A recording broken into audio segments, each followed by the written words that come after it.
Mag-atubang og kaso ang usa ka motorista nga nalambigit sa insidente sa bangga sa Macar to Sigel Road, Barangay Labangal, Jensan, human makuhaan kini sa kapulisan og usa ka putos sa shabu. Dihang nadala na siya sa ospital. Ang driver giila nga si alias Arnold, 44 anyos, residente sa Barangay Fatima.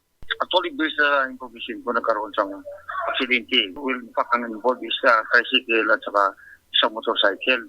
After that, na-hospital yung sa motorcycle. And then, nung pag-responde ng natin doon sa area, wala naman sila doon. Pinuntahan sila sa hospital kung saan nadala yung victim. So, yung pagdating doon sa hospital, sinon-over yata yung gamit. Pag-check doon sa gamit, eh, siyempre, check man yung kung anong laman doon para may ma-witness kung anong laman, baka may mawalan. So, nakitaan doon ng duga. Parang isang sasilang naman yan, ma'am.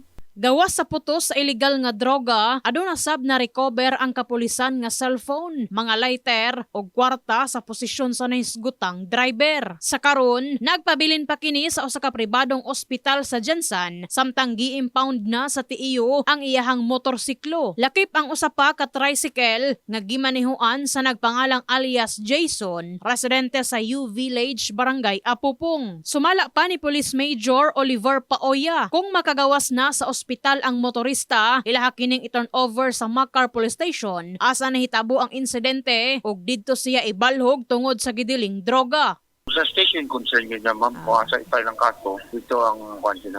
Ito ang turnover sila sa tao mo. Temporarily, impound sa mong pounding area po. So far, ma'am, kuning una na to karon nga itabo sa karong tuiga, ma'am. In the heart of changing lives, kini sa Enami Mugpon, Brigada News.